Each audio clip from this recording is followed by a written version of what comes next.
नमस्कार दोस्तों, राजेंद्र सर ने आपके लिए ये वीडियो आसान भाषा में बनाया है। इनके चैनल को सब्सक्राइब एवं लाइक भी करें।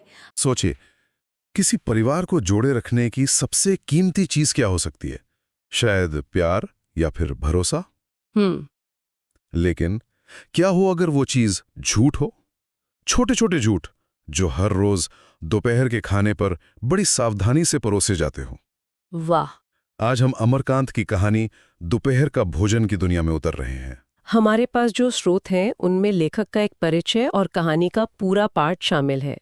और ये कहानी मतलब सिर्फ गरीबी का एक दस्तावेज नहीं है। नहीं, बिल्कुल नहीं। ये उस मनोवैज्ञानिक ढांचे को समझने की कोशिश है जो इंसान बहुत मुश्किल हालात में अपने लिए खड़ा करता है, सिर्फ जिंदा रहने के लिए नहीं, बल्कि एक दूसरे की हिम्मत बनाए रखने के लिए। बिल्कुल। तो आज का हमारा मकसद सिर्फ कहानी को दोहराना नहीं है, बल्कि उस घर की दीवारों के पीछे छिपे मौन, त्याग और उन झूठों की पड़ताल करना है जो शायद 100 सच पर भारी पड़ते हैं। और कहानी का माहौल तो पहली पंक्ति से पकड़ में आ जाता है। सिद्धेश्वरी चूल्हा बुझाकर घुटनों में सिर रखे बैठी है। हाँ, ये कोई आम थकान नहीं लगती है ना? बिल्कुल नहीं। ये एक वजूद की थकान है। लेखक हमें बताते नहीं है कि घर में गरीबी है, वो हमें दिखाते हैं। हाँ। सिद्धेश्वरी का खाली पेट एक लोटा पानी घटकना और फिर हाय राम कहकर लेट जाना, ये एक छोटा सा एक्शन वो उस घर की पूरी आर्थिक और शारीरिक स्थिति का एक्सरे कर देता है। सही बात है, यहाँ शब्दों की जरूरत ही नहीं है, हालात खुद बोलते हैं। और ये दिखाने की कला ही तो अमरकांत की खासियत है। हमारे स्रोत बताते हैं कि वो नई कहानी आंदोलन के एक बड़े लेखक थे। इसका मतलब क्या था? मतलब उस दौर में देखिए, नई कहानी आंदोलन का मतलब ही था शहरी मध्य वर्ग की हताशा को, उनके टूटे हुए सपनों को बिना किसी लाग लपेट के दिखाना। अच्छा। आजादी के बाद का वो जो मोह भंग था, शहरों में नौकरी की तलाश में भटकते लोग, अमरकांत की कलम वही काम कर रही थी। वो बनावटी आदर्शवाद नहीं बल्कि नंगी हकीकत, बिल्कुल नंगी हकीकत दिखा रहे थे। और इसीलिए उनकी भाषा भी एकदम आम बोलचाल वाली है, जो सीधे दिल में उतरती है। और वो हकीकत हमें दिखती है सिद्धेश्वरी के सबसे छोटे बेटे प्रमोद के वर्णन में। 6 साल का लड़का, उफ, जिसकी छाती की हड्डियां गिनी जा सकती हैं, हाथ पैर बासी ककड़ियों जैसे सूखे हुए और पेट हंडिया की तरह फूला हुआ है। मतलब ये कुपोषण का एक टेक्स्ट बुक परफेक्ट चित्र है। और उस चित्र में एक माँ का दिल देखिए। बच्चे के मुंह पर मक्खियां भिनभिना रही हैं और उसे उड़ाने के लिए सिद्धेश्वरी अपना फटा गंदा ब्लाउज ही उस पर डाल देती है। ये एक ही पल में उसकी बेबसी और उसके असीम वात्सल्य दोनों को दिखा देता है।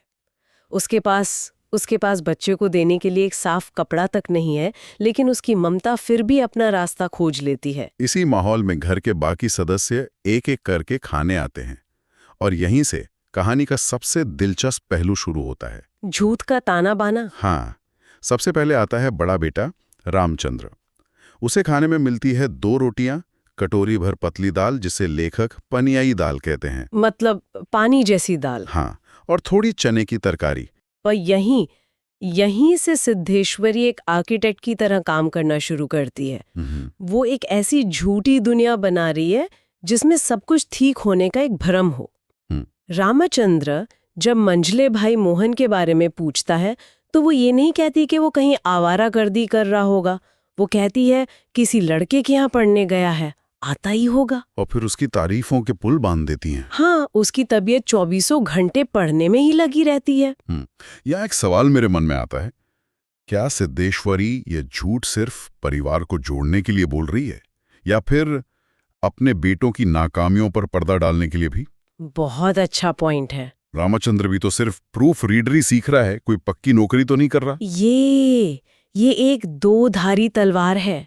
एक तरफ ये परिवार के सदस्यों में एक दूसरे के लिए इज्जत बनाए रखने की कोशिश है और दूसरी तरफ सच्चाई से मुंह मोड़ना। हाँ, उस कड़वी सच्चाई से मुंह मोड़ने का एक तरीका है कि उसके बेटे बेरोजगारी और हताशा की दहलीज पर खड़े हैं। वो उन्हें वो पहचान देना चाहती है जो असल दुनिया उन्हें नहीं दे रही, एक होनहार पढ़ाकू लड़के की पहचान। और ये सिलसिला जारी रहता है जब मंझला बेटा मोहन आता है। अब किरदार बदल जाते हैं पर नाटक वही रहता है। हाँ, अब सिद्धेश्वरी मोहन को बताती है कि बड़ा भाई रामचंद्र तुम्हारी बहुत तारीफ कर रहा था, कह रहा था मोहन बड़ा दिमागी होगा। और ये कहते हुए लेखक एक कमाल की पंक्ति लिखते हैं। कौन सी? उसने बेटे की ओर इस तरह देखा जैसे उसने कोई चोरी की हो। उफ, ये लाइन सब कुछ कह देती है ना?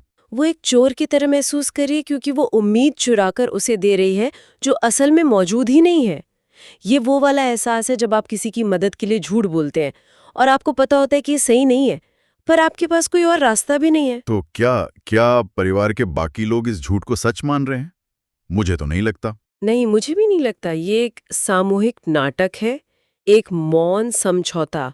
हर कोई जानता है कि घर में खाना कम है, हर कोई जानता है कि हालात खराब हैं, लेकिन कोई भी उस सच का सामना करने की हिम्मत नहीं जुटा पा रहा। बिल्कुल। सिद्धेश्वरी के झूठ उन्हें उस कठोर सच से एक अस्थायी राहत देते हैं। और ये नाटक सिर्फ सिद्धेश्वरी नहीं खेल रही, नहीं, परिवार के पुरुष भी इसमें अपनी अपनी भूमिका निभा रहे हैं। दोनों बेटे और रोटी लेने से मना कर देते हैं, लेकिन कैसे, उनका तरीका देखने लायक है। बिल्कुल। ये त्याग का एक खामोश प्रदर्शन है। बड़ा बेटा रामचंद्र वो गुस्सा होने का नाटक करता है। हाँ, कहता है अधिक खिलाकर बीमार डालने की तबीयत है क्या? बस अपनी जिद। ये गुस्सा मतलब असल में अपनी माँ और छोटे भाइयों के लिए चिंता है जिसे वो सीधे सीधे नहीं जता सकता। गुस्सा दिखाना शायद मर्दानगी के ज्यादा करीब लगता है। जबकि छोटा भाई मोहन वो ज्यादा रचनात्मक तरीका अपनाता है। हाँ, उसका तरीका तो और भी दिलचस्प है। वो कहता है, नहीं अब रोटी नहीं खाऊंगा, जरा सी दाल और दे दो, दाल बड़ी अच्छी बनी है। ये तो कमाल है। वो रोटी भी बचा लेता है और उस पतली पानी जैसी दाल की तारीफ करके अपनी माँ का दिल भी रख लेता है। गरीबी ने इन लड़कों को अपनी उम्र से कहीं ज्यादा समझदार और संवेदनशील बना दिया है। हाँ, वे जानते हैं कि घर में हर निवाला गिना हुआ है। उनका इनकार सिर्फ एक इनकार नहीं है, ये एक दूसरे के हिस्से को बचाने का एक मौन प्रयास है। और इस नाटक का क्लाइमैक्स होता है घर के मुखिया मुंशी चंद्रिका प्रसाद के आने पर। उनकी उम्र 45 की है, पर वो 55 के लगते हैं। 1.5 महीने से नौकरी नहीं है। उनके आने पर सिद्धेश्वरी अपने झूठ का स्तर और बढ़ा देती है। अब झूठ सिर्फ बेटों की तारीफ तक सीमित नहीं रहता, अब वो पति के टूटे हुए आत्मसम्मान को जोड़ने का काम करती है। हाँ, वो मुंशी जी को बताती है कि रामचंद्र कह रहा था बाबूजी देवता के समान हैं। और ये सुनते ही मुंशी जी के बुझे चेहरे पर एक चमक आ जाती है। वो शर्मा कर कहते हैं, बड़ा पागल है। उस एक पल के लिए वो अपनी बेरोजगारी, अपनी उम्र, अपनी लाचारी सब भूल जाते हैं। और फिर मुंशी जी का बहाना, वो तो और भी अनोखा है। रोटी न लेने का। हाँ, वो कहते हैं रोटी रहने दो, पेट काफी भर चुका है, अन्न और नमकीन चीजों से तबीयत ऊब भी गई है। ये तो एक तरह से अपनी गरीबी का ही मजाक उड़ाने जैसा है। आपने बिल्कुल सही पकड़ा। ये सिर्फ बहाना नहीं, ये स्वाभिमान बचाने की एक आखिरी हताश कोशिश है। अच्छा, कैसे? देखिए, वो ये नहीं कह सकते कि घर में रोटी नहीं है, क्योंकि ये उनकी मर्दानगी और मुखिया होने पर एक सवाल होगा। इसलिए वो कहते हैं, मुझे रोटी नहीं चाहिए। दोनों वाक्यों में जमीन आसमान का फर्क है। एक में लाचारी है, दूसरे में इच्छा का भ्रम। और फिर गुड़ का ठंडा रस पीने की मांग करना, वो भी उसी स्वाभिमान को बचाने का एक हिस्सा है, जैसे वो अभी भी अपनी पसंद नापसंद जाहिर करने की हैसियत में है। इस पूरे दोपहर के भोजन के दौरान सिद्धेश्वरी एक कुशल प्रबंधक की तरह न सिर्फ खाना बल्कि भावनाएं भी परोस रही हैं। बिल्कुल, वो हर किसी को वही दे रही है जिसकी उसे सबसे ज्यादा जरूरत है। बेटों को काबिलियत का एहसास और पति को सम्मान। लेकिन जब सब चले जाते हैं, पर्दा गिरता है और तब हमें उस प्रबंधक की असली हालत दिखती है। सबके खाने के बाद सिद्धेश्वरी उनकी जूठी थालियां लेकर बैठती है। बटलोई की दाल उंडेलने पर कटोरा भी नहीं भरता। और रोटियों की थाली में क्या बचा है? सिर्फ एक मोटी भद्दी जली हुई रोटी। ये साफ है कि उसने सबसे खराब रोटी जानबूझकर अपने लिए बचा कर रखी थी। ये भारतीय माँ का एक क्लासिक चित्र है जो हमेशा अंत में और सबसे बचा खुचा खाती है। लेकिन कहानी यहाँ भी नहीं रुकती। उस एक जली हुई रोटी को खाने से पहले भी उसकी नजर सोए हुए प्रमोद पर जाती है, और वो उस एक रोटी के भी 2 बराबर टुकड़े कर देती है। 2 टुकड़े, एक अपने लिए और एक प्रमोद के लिए। ये मातृत्व की पराकाष्ठा है। अपनी भूख के चरम पर भी वो अपने बच्चे का हिस्सा अलग करना नहीं भूलते। और फिर जब वो पहला ग्रास मुंह में रखती है, उसकी आंखों से आंसू टपकने लगते हैं। पूरे दिन की मजबूती, सारे झूठ, सारा अभिनय, वो सब उस एक निवाले के साथ आंसुओं में बह जाता है। उस एक पल में जैसे पूरे घर का दर्द उन आंखों से बह जाता है। ये आंसू उसकी अपनी भूख के हैं या परिवार की हालत पर उसकी बेबसी के? शायद दोनों के। ये उस अथक भावनात्मक मजदूरी के आंसू हैं जो वो सुबह से कर रही है। परिवार को एक साथ रखने का बोझ, उम्मीद का भ्रम बनाए रखने का तनाव, ये सब उस अकेलेपन में बाहर आ जाता है। और कहानी का अंत वो हमें वापस उसी क्रूर यथार्थ में लाकर पटक देता है। हाँ, सारा घर मक्खियों से भन भन कर रहा था। आंगन की अलगनी पर एक गंदी साड़ी टंगी थी जिसमें कई पैबंद लगे हुए थे। और आखिरी पंक्ति वो तो झकझोर देती है। मुंशी जी निश्चिंतता के साथ सो रहे थे, जैसे 1.5 महीने पूर्व उनकी छटनी न हुई हो और शाम को उनको काम की तलाश में कहीं जाना न हो। या ये एक झूठी निश्चिंता है। ये वो नींद है जो सिद्धेश्वरी के झूठ ने उन्हें उधार दी है।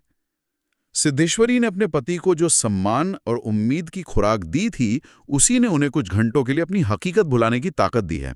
तो इन सब का मतलब क्या निकलता है? ये कहानी सिर्फ गरीबी पर नहीं है, बल्कि उस इमोशनल लेबर पर है, वो शब्द जो शायद उस समय इजाद भी नहीं हुआ था। बिल्कुल, सिद्धेश्वरी सिर्फ खाना नहीं बना रही, वो अपने परिवार का मानसिक स्वास्थ्य भी मैनेज कर रही है। वो एक ऐसी नाजुक हकीकत की निर्माता है जो हर रोज दोपहर में बनती है और शाम तक शायद टूट जाती है। उसके झूठ वो कोई नैतिक अपराध नहीं है, वे वो सीमेंट हैं जो इस टूटते हुए घर की ईंटों को जोड़े हुए हैं। हर कोई जानता है कि हालात क्या हैं, लेकिन कोई उसे स्वीकार नहीं करना चाहता। हाँ, और इसीलिए स्रोत में दिया गया वो सवाल इतना प्रासंगिक हो जाता है, सिद्धेश्वरी के झूठ 100 सत्यों से भारी कैसे हैं? क्योंकि इस परिवार की दुनिया में सच एक विनाशकारी ताकत है। सच का मतलब है बेरोजगारी, भूख और नाकामी का सामना करना, जो शायद उन्हें बिखेर देगा। सिद्धेश्वरी के झूठ चाहे कितने भी खोखले क्यों न हो, उन्हें एक दूसरे का सामना करने और अगला दिन देखने की वजह देते हैं। वो सच की क्रूरता पर करुणा का एक पर्दा डाल देती है। ये कहानी दशकों बाद भी उतनी ही असरदार लगती है। शायद चेहरे बदल गए हैं, लेकिन आज भी अनगिनत घरों में लोग उम्मीद बनाए रखने के लिए ऐसे ही छोटे मोटे नाटक रोज खेलते हैं। और ये हमें एक बहुत गहरे सवाल पर छोड़ जाती है। जब हालात बेहद खराब हों तो ज्यादा मानवीय क्या है? एक दिलासा देने वाले झूठ को जिंदा रखना या एक तबाह कर देने वाले सच का सामना करवाना? करुणा और धोखे के बीच की वो महीन रेखा, वो कहाँ खींची जानी चाहिए? इस कहानी का जवाब शायद ये है कि जब पेट खाली हो तो उम्मीद ही सबसे पौष्टिक भोजन होती है, चाहे वो झूठी ही क्यों ना हो। नमस्कार दोस्तों, तो आपने इस चैनल को अभी तक सब्सक्राइब एवं लाइक नहीं किया तो अब कर दीजिए। धन्यवाद।